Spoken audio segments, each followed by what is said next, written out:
folks are being priced out of the markets that they've lived in for the last 1, 2, 3 decades, right? They literally can't afford to live where they were born, raise their families, and they need alternatives. Welcome to the Next Level Income Show, where it's our goal to take your income, your investments, and your life to the next level. I'm your host, Chris Larson.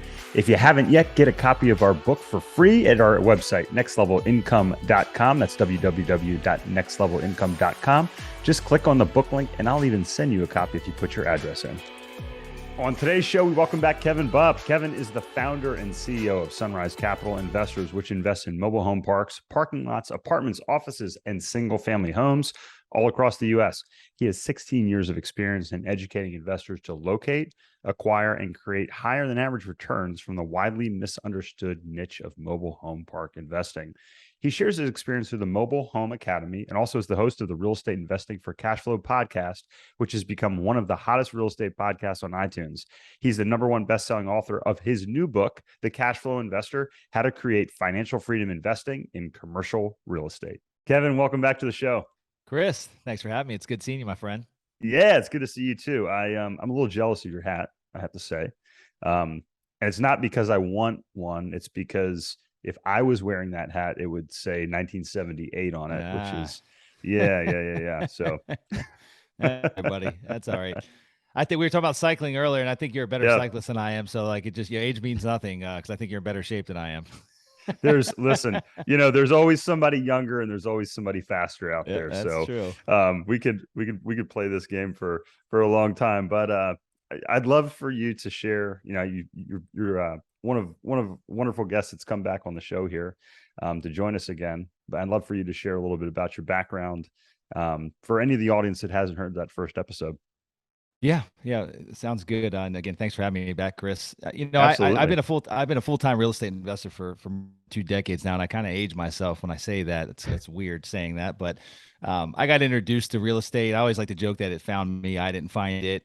So very grateful for that pivotal moment in my life where ultimately my first mentor came into my life and kind of showed me the ropes. And again, I wasn't looking for it. It just happened through a relationship that I made. And then here we are 20 plus years later, and it's been a fun ride, profitable ride, a ride. I mean, all the above. Right. And, I got my start back at 19 in single family, really didn't buy my first property until I was 20. So that first year was really just underneath the tutelage of a gentleman by the name of David, who happened to be dating my mom or my girlfriend's mom at the time. So just a very random occurrence there, but that's how I met David. And he was a local real estate investor in a small town in Pennsylvania I grew up in. And, he owned single family and small multifamily rentals, and must have seen something in a 19-year-old kid that really didn't have any direction at that point in time, but saw something there that ultimately gave him the desire to want to help me along, and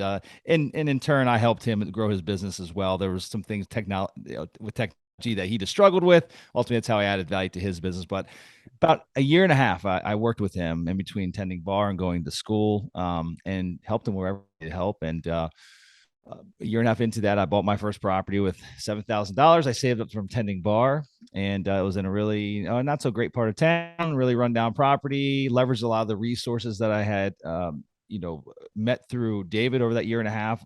Contractors, hard money lenders, things of that nature, and got that project done. And what I realized, Chris, very shortly thereafter, that is David's model had been kind of baking for like 20 years, right? And he had a lot of buy and hold rentals. That was his business model. What I realized very quickly is that if I just held this one property, I did rent it, and if I just simply had and saved up the couple $100 a month of positive cash flow, that it would take me a very, very long time to ever buy that again.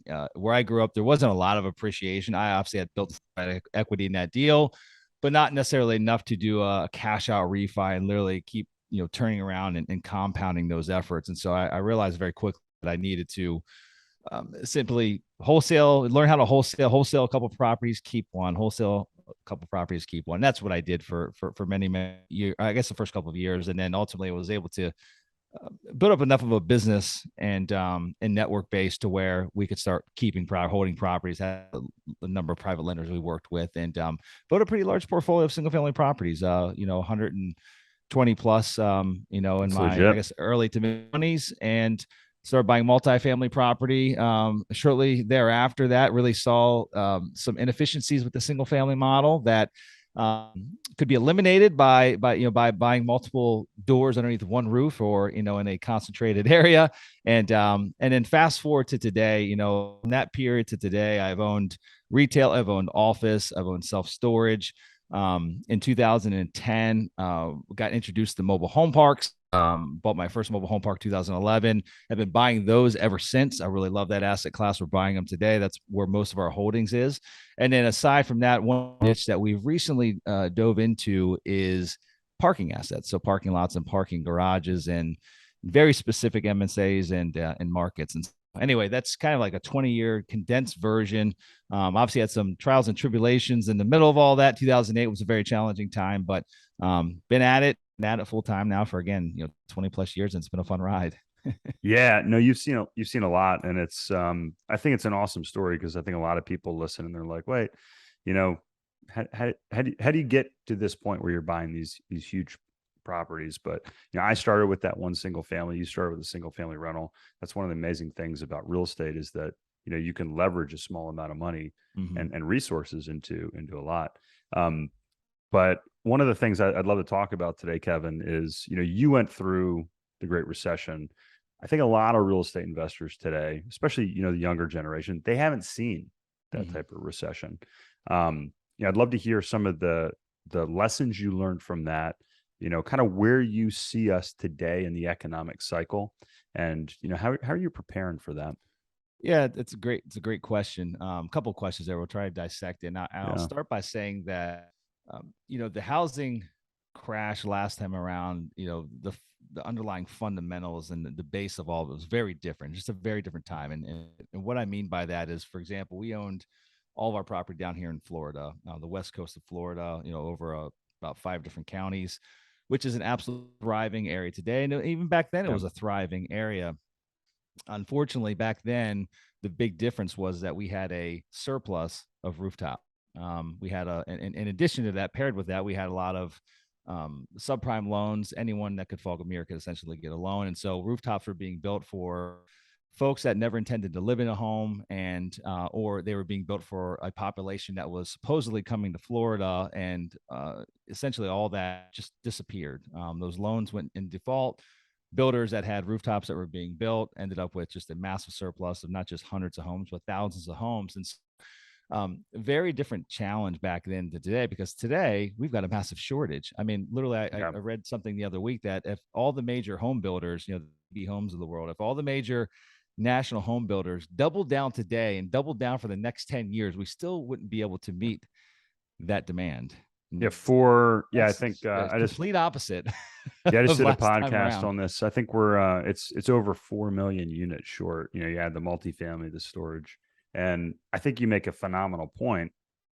We're at this period where coming into 08, 09, we had this massive building glut, Mm-hmm. and then we just stopped building, and Yes. we never really restarted at those same levels. And then you have the millennial generation that's now forming households, Mm-hmm. and the baby boomers were the biggest generation in history. But if you Yep. add all the millennials up, they're even bigger, and we just can't satisfy Yep. them. Yep.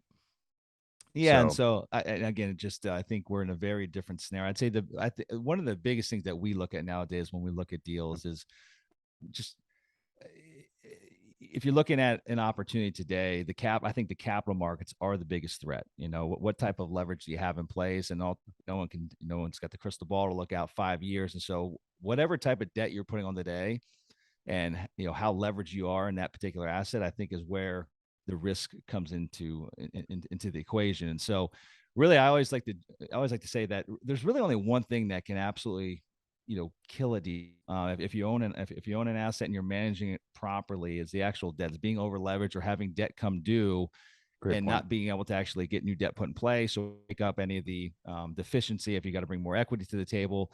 That happened last time around. And so Well, you we're could get really just 95% leverage with yeah, practically but nothing. all kinds of But crazy even stuff. then, I think there's a lot of just being really conscious of getting into bridge type debt at this point in time. Good A point. Yeah. lot of value add deals. You surely, if the equity is going to be locked up, you surely don't want to tie like a Fannie or Freddie agency loan in place in the front end and then have that equity locked up for years where you've got the fees in or some type of significant prepay, right? And so there's not many other options. So I think it's just being very cautious of getting into these shorter term deals to where they're IRR driven, where you've got to get in and out of them in 2 to 3 years in order to hit that target. Because again, if we look back like 3 or 4 months, I think some folks would have argued that we would have been at this point where rates are, and now the Fed's, they got another meeting coming up. We're going to see another bump at that point in time. Half the population would have argued that like they're not going to push them that aggressively. At some point, they're going to have to put the brakes on sooner rather than later. And that is not happening. And we're not doing a great job at tampering inflation just yet. And so like I think we've got a little bit more of a bumpy ride to go. And so I'm just being conscious of like what your exit looks like on that opportunity. And in the event that you can't exit out of it at your desired cap rate and you got to recap it, what's the case scenario? What's your cliff look like there? And just being very conservative. And that might mean that you might lose deals. Like you might get outbid by someone that is just a little bit more aggressive than you. I feel like there's always the next opportunity. There's always the next deal. And so if it ultimately you're getting in something that's incredibly thin and there's even a chance of risk there that that you might not be able to execute in that business plan, then I'm a little different though. I had challenges in '08, so I'm a little more conservative than most. I'd rather just wait for the next deal. That's kind of how I feel. So that, and we've always run our business that way though. And there's been many times, Chris, where my business partner will, he's a little younger than I. He did not go through that last period of time. And so he didn't personally ever experience it. And so he hoped and say, I think we're leaving an opportunity on the table here. And I'm like, there will be another one that comes along. Right. And he'll look back and argue with me and say, we would have done really well on that. I'm like, fair, rising tide lifts all boats. Yeah. Everyone did really well over the last 7-8 years. And if you didn't, then you should probably find another line of work to be in. But I just know that will always be that next opportunity. And I'm willing to wait for it and just want to be a steward of our investors' capital and ensure that I preserve it and put every ounce of effort into bring their capital. So. No, I think that's a fantastic rule. And one of my favorite authors, he's a little wonky from a financial perspective, is Nassim Taleb. And he wrote several books, but I think his most popular is Anti-Fragile. Mm-hmm. And in that book, now he's talking more about Wall Street. And he talks about how, Wall Street has this short memory because these traders get blown out. The new generation comes in. They don't remember. And I think we're seeing that with real estate right now. But his saying is, don't get blown out. He says, have a strategy where you are able to get up and you're able to play the game the next day. What you mentioned, Kevin, having adequate cash flows, having adequate reserves, not being over leveraged. If you follow those rules, you can keep playing that game, not just for 5 years, but for 50 years. Yeah. Make sure that your strategy has longevity, not just a plan A, but a plan B and probably a plan C as well. Yeah, no, I love that. So, I know a lot of investors are nervous right now. I was just talking to some before our podcast here today, and it's like, okay, this is what we're seeing. These are the things that we're doing. We're buying a property. It's less than 60% leveraged. A little bit lower returns because you got a little bit less leverage on that deal, but it's safer and we can cash flow it for a lot longer period of time. Mm-hmm. We're about to go into 2023, Kevin. I think we can guess if we kind of look behind you here. But I would love to hear your thoughts on, what your company is looking at in terms of favorable assets, going into 2023 that you feel are going to be recession resistant. Yeah. I mean, we love mobile home parks. I mean, again, I think we can all agree, everyone that's listening in here, that there is a massive affordable housing crisis, and it's been accelerated over the last 2 years since COVID hit. And so while mobile home parks always have performed well. They've performed incredibly well. And now folks are being priced out of the markets that they've lived in for the last, 1, 2, 3 decades, right? They literally can't afford to live where were born, raise their families, and they need alternatives. And so mobile home parks, manufactured housing, do a phenomenal job of filling that void. They give an opportunity to someone that still just wants to be a renter. There's renters by choice, or there's folks that are still forced to be a renter. So there's options there, but also those that that choose to be a homeowner, that are on a somewhat limited budget, that want to own their own home, that want to have their own roof over their head and put their Christmas lights and pull their car next to their mobile home and have a carport and things like that, right? Don't want to necessarily live in an apartment. So mobile homes are phenomenal in good times, and they're even better in downturn. So they performed incredibly well during the last recessionary period. So we love mobile home parks for all those reasons. In addition to that, it's the only asset class is diminishing supply. And so there's more mobile home parks that get redeveloped, that might be in the path of progress, and there's a higher and better use. They get redeveloped or maybe just get shut down for one reason or another, than new supply that's coming online. And so you've got this ever increasing demand, but a dwindling supply. So it's favorable economics if you actually own the asset. And I think that's very surprising. You said a couple things. I think first off, a lot of people, it's like our mayor was in a meeting with local real estate investors here. And when talking about affordability and housing and, what the city was doing, they're like, oh, we're doing this and this and that. And actually my partner asked her, he said, well, hey, are you willing to approve more mobile home parks? Because they're the best option for affordable housing. She just immediately said, no, that's not an option, and moved on to the next question. I don't think a lot of people realize what you just said, Kevin, which is, we're not making more mobile home parks. They're not being approved. No. The supply is going down. But you also said something that I think is eye-opening for a lot of people. You said that not only do mobile home parks perform during good times, but they perform even better, relatively speaking, during bad times. Why is that? Again, I mean, even looking at the apartment rental space, look what's occurred with rents over the last couple of years, really the last 2 years. Again, COVID really fueled this. And so even, exploded. We're living in a C-class apartment, if they're in a desirable marketplace, I mean, the rent probably went up over 20% over the last 2 years, maybe even more likely more than that, right? I'd say best case scenario, 20%, probably 20 plus worst case, 30, 40. Yeah. In some markets, they went up over 30 to 40% over 2 years. It's incredible. Yeah. So I'd say across the board, we look at our portfolio, and we've got some incredibly nice communities that are probably more akin to, a B+ class, or even maybe an A- class, depending, apartment community, maybe not as new as an A+, but as far as like the amenities, the quality of the homes. Yeah. You got some sweet properties. And then, then we've got some stuff that is more definitely, it's, it's in the C grade, but we're servicing a blue collar demographic. They're clean, nice parks. They don't have a lot of amenities. They don't have swimming pools and fancy things like that. But generally speaking, across the board, when we look at our mobile home parks, if we look at, let's say that if we're renting one of the units, most time we prefer just to sell the home and rent the lot. But we do have a couple hundred rentals in our portfolio. On average, if you compare apples to apples, so whatever the comparable apartment is in that market to one of our mobile homes, our mobiles are about 15 to 20% less on a month. It's more than that. If it's in a kind of a hyper growth market where rents really did go up 40% over the last couple of years, then we're going to be substantially less than that. So it's just it's a more affordable but not lower quality option for folks that are getting priced out of either getting priced out of the market, or just maybe they'd love to rent a single family home, but that's way out of. So this allows them to kind of get some of the elements of a single family home. They kind of get their own little yard, their own space, potentially a carport, and they don't have a neighbor side of them and above or below them that you might have in an apartment. Again, to each his own. But it's just a very desirable option for folks that are looking for affordable place for their family. Yeah, no, there's really, there's nothing more affordable, and it's wild, because Asheville here, I was actually I was in a meeting with Ken McElroy, and we were talking about affordable housing, and Asheville wants more affordable housing, but it's only apartments, and it's hard to build affordable housing because it's expensive to build right now. So I love the mobile home park space for affordability. DJ Van Kern, it's good to see you. I look forward to talking about the FOR Institute and your upcoming fall program. I'd love for you to just introduce yourself real quick and tell us a little bit about what it is. Yeah, so DJ Van Karen, and I'm the founder of the FOR Institute, and then I've also worked for a number of very prominent families on the real estate portfolios.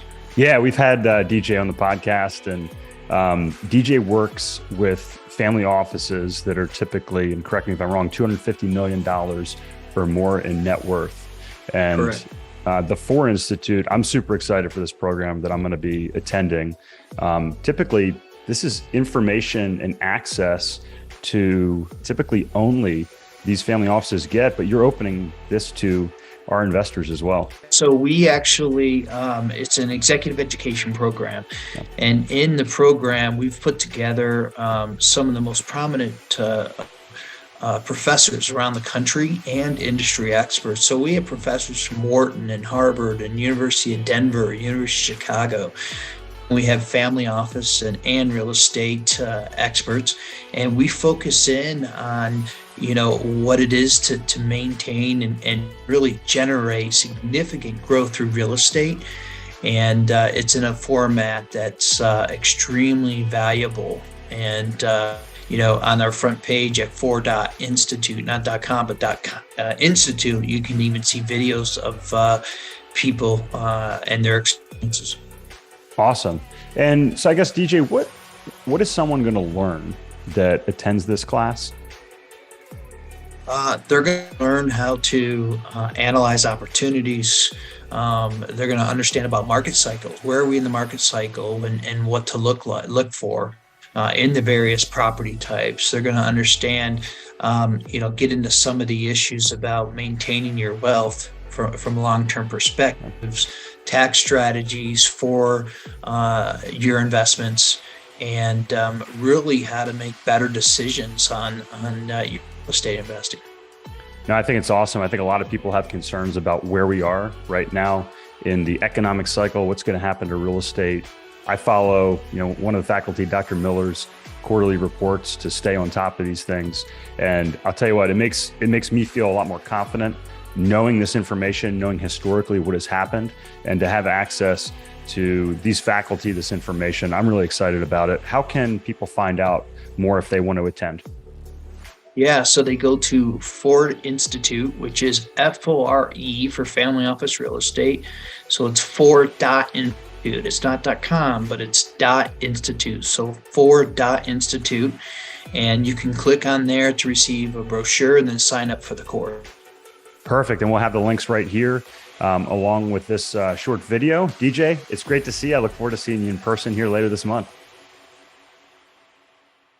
And you ask why, you're making mention of your friend asked was it the county commissioner or whatever, about mayor. I won't say them by name. So but the mayor has to, can, how about manufactured housing? And honestly, there's a couple of reasons. Number one, for whatever reason, we get lumped into one bucket.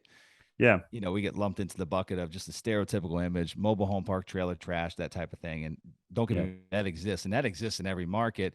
Yeah. But that exists with single family homes. There's really bad neighborhoods. There's really bad apartments complexes. Oh, That's yeah. it. So you can find slums. You can find the middle of the road, which we have that too. And then you can find the really nice A class, and we have that too, right? And so unfortunately, we get lumped into that one bucket. And in addition to that, you've got and it's kind of one and the same. You've got the NIMBY syndrome, the not in my backyard. So it's just, again, that stereotypical image.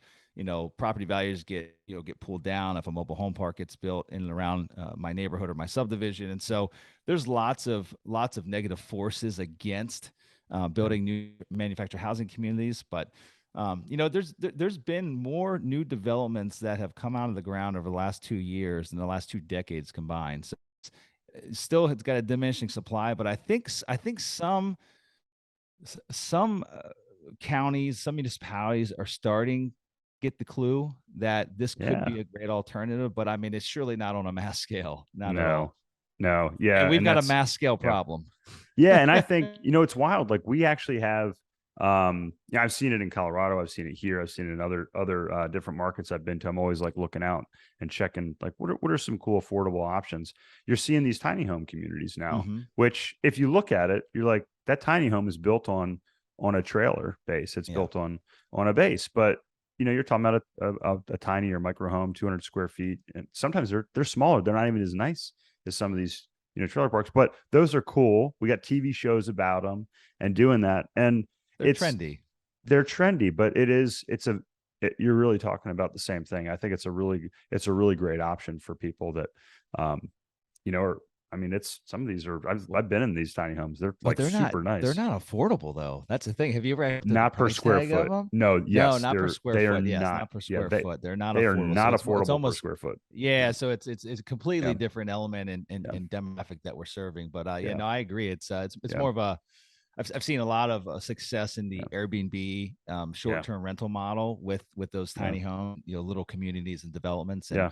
but again, just it's a good option, but Yeah. probably not as good of an option as Yeah. what the traditional mobile home is right now. Even with inflation, we can get a mid-tier quality build, 3 bedroom, 2 bath, single wide, which is just shy of 1,100 square feet, for That's right a good size around home. $60,000. Yeah. So, and Yeah. 2 years ago that was 45,000. Yeah. Yeah. And that's still unbeatable if you look at the Yeah. space that's out there. Yes.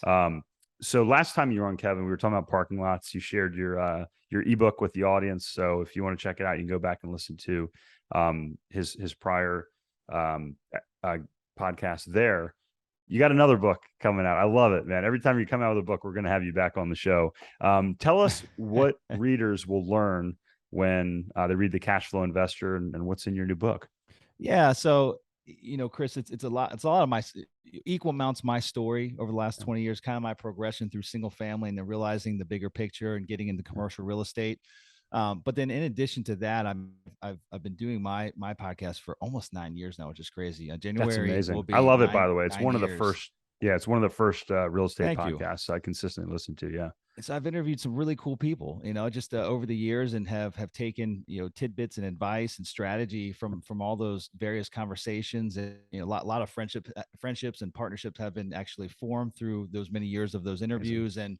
um and I've put it all together, and a lot of our business is built around those fundamentals, all those things I've learned over these last 10, 20 years. And so it all gets dumped into that book. But in addition to that, I also really go into depth into some of my favorite commercial asset classes. I mean, obviously mobile home parks being one of them, parking being another, multifamily is one of them, but we go into specifics as to why. I've got 5 in there in total, and I'll keep the other 2 secret, just so encourage people to go with the book, but really go into detail as to, one's not necessarily better than the other. I mean, there's a million different ways to make money in real estate. Great I point. think commercial real estate's the way to go.